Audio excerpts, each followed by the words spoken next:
अगर आपने कभी ग्रीक माइथोलॉजी पढ़ी हो तो जरूर आपने एक देवता के जिक्र जरूर सुने होंगे, देवता हार्मेस। इन्हें गॉड ऑफ मैसेंजर कहा जाता है। अब इस देवता हार्मेस को आप एक सोने का सिक्का दो और आपका जो भी मैसेजेस हैं वो देवता हार्मेस को बताओ और वो जिसे आप मैसेज भेजना चाहते हो उन तक वो मैसेज पहुंचा देंगे। यही चीज इस 21st सेंचुरी में आपको देखने को मिलेगा। यहाँ पर देवता हार्मेस के डिजिटल वर्जन्स आपको नजर आएंगे, जैसे व्हाट्सएप, सिग्नल, टेलीग्राम जैसे संस्था। इन्हें साइंस की परिभाषा में इंस्टेंट मैसेजिंग सर्विसेज कहा जाता है। यहाँ पर जानने वाली बात है कि ये इंस्टेंट मैसेजिंग सर्विसेज में जो इंस्टेंट है वो है तुरंत, यानी आपके मैसेजेस वो तुरंत ही सामने वाले तक पहुंचा देगा। अब यहाँ पर एक बहुत ही महत्वपूर्ण चीज आती है, वो यह है कि देवता हार्मेस को तो फिर भी आपको एक गोल्ड कॉइन देनी पड़ती थी, लेकिन इन शख्सियतों को आपको कोई पैसा नहीं देना पड़ता था। व्हाट्सएप में इनिशियली आपको सालाना एक सब्सक्रिप्शन खरीदनी पड़ती थी, एज चीप एज 50 रुपीज। बाद में जाकर उसे भी हटा दिया गया। अब सवाल आता है कि क्या ये फ्री में आपके इस मैसेजिंग सर्विसेज को ऑपरेट करता है? जवाब आता है नहीं। डेटा ये बहुत ही महत्वपूर्ण चीज है जिसे ये इस्तेमाल करते हैं। मिसाल के तौर पर मान लेते हैं कि आपको एक टाइटन की घड़ी खरीदनी है, या फिर आपने कभी टाइटन की किसी शॉप में गए थे कुछ घड़ी देखने के लिए, आपने उसे खरीदा नहीं, आपके शायद जेब में उतने पैसे नहीं थे, या फिर वो मॉडल्स आपको पसंद नहीं आए। अगले दिन आपने फेसबुक खोला, आपको नजर आएगा कि घड़ी की कुछ एडवर्टाइजमेंट्स जिनमें टाइटन भी शामिल होंगे, ओमेगा, रोलेक्स जैसे कंपनीज भी शामिल होगा। यहां पर सोचने वाली बात यह है कि फेसबुक को कैसे पता चलता है कि आपको घड़ी पसंद है या आप घड़ी खरीदना चाहते हैं? सिंपल है, उसने आपकी जीपीएस को ट्रैक किया, ये पता लगाया कि आप उस वक्त कहां थे और उसे अंदाजा लगा कि ठीक है आपको घड़ी में दिलचस्पी है। कहा जाता है कि ये जो फेसबुक, व्हाट्सएप जैसे संस्थाएं हैं ये आपको आपसे ज्यादा जानते हैं। हमारे बारे में इन्हें हमसे ज्यादा पता है, हमें क्या पसंद है, ना पसंद है, ये तमाम चीजें ये जानते हैं। आज की इस वीडियो का मुद्दा है 21st सेंचुरी की इस इंस्टेंट मैसेजिंग सर्विसेज के जो सबसे प्रायर आप कह सकते हो, जो सबसे पहले आया, उस व्हाट्सएप की एक नई पॉलिसी के बारे में जो 2021 के 8 फरवरी के बाद लागू हो जाएगा सबके लिए। चलिए उससे पहले हम थोड़ा बहुत इस व्हाट्सएप को जानते हैं। जैनकॉम और ब्रायन एक्टन, इन दोनों ने मिलकर 2009 में व्हाट्सएप को बनाया। आइडिया सिंपल था, लोगों की मैसेजेस को तुरंत ही पहुंचाना है। आज की तारीख में ये सिर्फ मैसेजेस नहीं पहुंचाते हैं, साथ साथ आपके डॉक्यूमेंट्स के सॉफ्ट कॉपीज, आपके ऑडियोज, आपके MP3s, आपके वीडियोस, सब कुछ ये पहुंचा देते हैं। आपकी इमेजेस भी ये पहुंचाते हैं, फोटोज वगैरह जो भी आपको भेजना है आप बड़े ही आसानी से तुरंत ही भेज सकते हैं। दुनिया के किसी भी कोने में वो व्यक्ति रहे, आप उन तक अपने तमाम मैसेजेस पहुंचा सकते हैं। साथ ही साथ आप उन्हें वीडियो कॉल कर सकते हैं, फोन कॉल भी कर सकते हैं, वो भी बगैर किसी चार्ज के। सिर्फ एक इंटरनेट कनेक्शन होना ही काफी है। अब जानते हैं कि इस नए जो पॉलिसी आया है उसमें ऐसा क्या है कि दुनिया में इतना बवाल मच गया है। इस नए पॉलिसी में व्हाट्सएप ने कहा है कि वो अपने पेरेंट कंपनी फेसबुक के साथ आपके डेटा शेयर करेगा। अब तक व्हाट्सएप ये चीज नहीं करता था, आपके डेटा को वो कभी भी किसी के साथ शेयर नहीं करता था। इनफैक्ट कई बार ऐसी जिक्र आई थी कि व्हाट्सएप को गवर्नमेंट की तरफ से भी बताया गया कि कुछ डेटा हमें चाहिए, लेकिन व्हाट्सएप ने रिजेक्ट कर दिया ये कहकर कि हमारे पास तो कोई डेटा है ही नहीं, हम आपको देंगे कैसे। लेकिन आज की तारीख में ऐसा नहीं होगा। व्हाट्सएप के पास इतना डेटा है कि वो डेटा अपनी पेरेंट कंपनी के साथ शेयर करेगा। उसकी पेरेंट कंपनी कौन है? फेसबुक। ये फेसबुक ब्रायन एक्टन और जेनकॉम से इस व्हाट्सएप को खरीदा था अराउंड 16 बिलियन US$ में। इतनी रकम शायद आपने कभी सुनी भी ना हो। अब इतने पैसे इन्वेस्ट करने के बाद सवाल आता है कि क्या फेसबुक इस पैसों का लाभ नहीं उठाना चाहेगा? तो वो जरूर लाभ उठाएगा। किस तरह से? अब आते हैं पूरा का पूरा खेल में।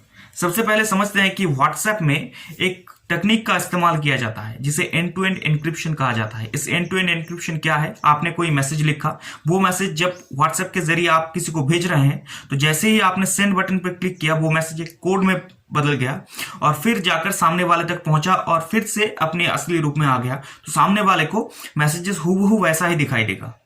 लेकिन बीच में जो सर्वर में वो कोड में बदल जाता है, वहां पर कोई भी थर्ड पार्टी उसे एक्सेस नहीं कर सकता, यहां तक कि व्हाट्सएप खुद भी उस मैसेजेस को एक्सेस नहीं कर सकता।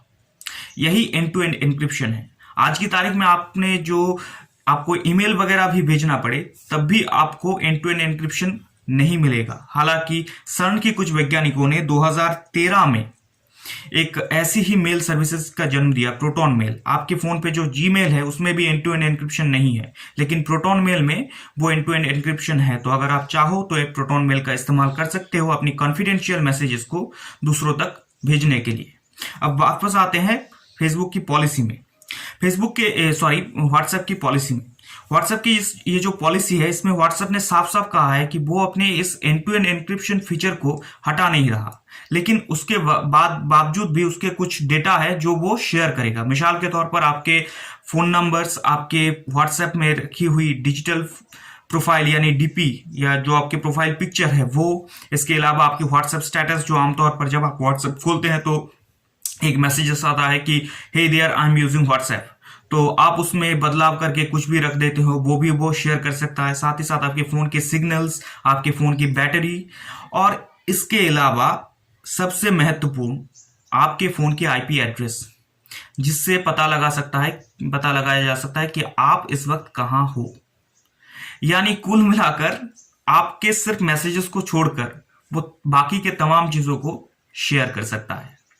इसे लेकर पूरी दुनिया में इतना ज्यादा ही तहलका मची है कि लास्ट 72 आवर्स में, यानी 72 घंटे में, पिछले 3 दिन में अराउंड 25 मिलियन लोग व्हाट्सएप को छोड़कर टेलीग्राम नाम की एक दूसरे संस्था पर मूव कर चुके हैं।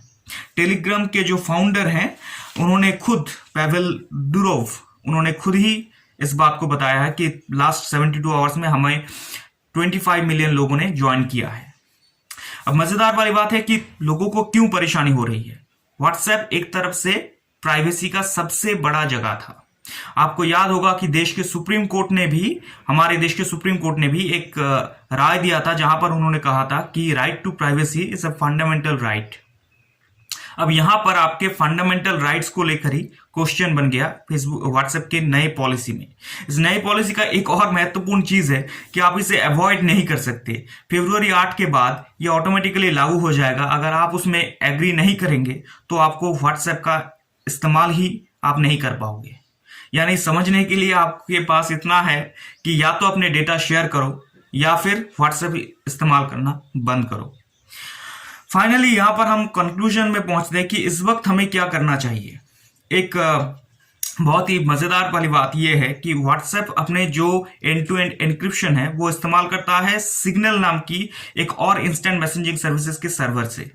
ये इंस्टेंट मैसेजिंग सर्विसेज जो सिग्नल है उसे बनाने वाला खुद ब्रायन एक्टन है, जिन्होंने व्हाट्सएप को भी बनाया था। हालांकि ब्रायन एक्टन और जॉन कोम दोनों ही अब व्हाट्सएप में नहीं है, उन्होंने ये संस्था छोड़ दिया था फेसबुक के एक्विजिशन के बाद। तो अब फेसबुक ही इसे ऑपरेट करता है।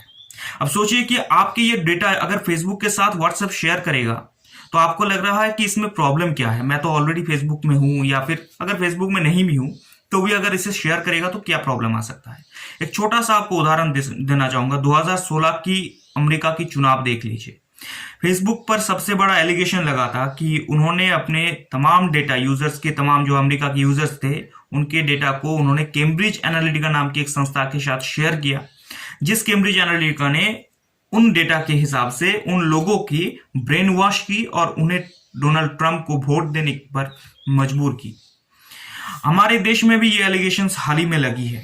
आपको याद होगा, इसे लेकर पिछले कुछ दिनों में बहुत ज्यादा सनसनी फैली थी अखबारों में। खैर, अगर व्हाट्सएप अपने पेरेंट कंपनी फेसबुक को ये तमाम डेटा शेयर कर रहा है तो डेफिनेटली आपके लिए तो ये बहुत ही ज्यादा हानिकारक है। मैं सिर्फ गवर्नमेंट एजेंसी के बारे में बात नहीं कर रहा हूं, मैं बाकी के बारे में भी बात कर रहा हूं, जैसे हैकर्स। अब सोचिए कि आपके मैसेजेस तो कॉन्फिडेंशियल है, लेकिन आपके जो बाकी के चीजें हैं, मिसाल के तौर पर आपके फोन में अगर आपकी बैंक के डिटेल्स वगैरह ऑलरेडी है तो उन्हें भी उन हैकर्स को एक्सेस मिल जाएगा। इसीलिए आज की तारीख में आप कह सकते हो कि आपके लिए व्हाट्सएप का इस्तेमाल करना खतरे से कम नहीं है। हालांकि कितने लोग इसे इस्तेमाल करेंगे ये भी एक बहुत बड़ा सवाल है, क्योंकि दुनिया भर में देखा जा रहा है कि व्हाट्सएप छोड़ने का एक टेंडेंसी आ चुका है नए अपडेट के बाद। खैर, इस मुद्दे पर आपका क्या राय है, आप मुझे ज़रूर कमेंट सेक्शन पे बताइए। साथ ही साथ आप हमें ये भी बता सकते हैं कि ये व्हाट्सएप का न्यू पॉलिसी कितना हार्मफुल हो सकता है आपके लिए और बाकियों के लिए। अगर आपको मेरा काम अच्छा लगा है, अगर आपको ये वीडियोस इन्फॉर्मेटिव एंड एजुकेटेड लगा है, तो आप डेफिनेटली मुझे एक लाइक कर सकते हैं इस वीडियो पे। साथ ही साथ चैनल को सब्सक्राइब करके मुझे मोटिवेट भी कर सकते हैं। मिलते हैं अगले टेक टॉक्स में, तब तक के लिए खुश रहिए, आबाद रहिए। आज के लिए मैं प्रतीक बैनर्जी यहीं पर विदा लेता हूँ। जय हिंद।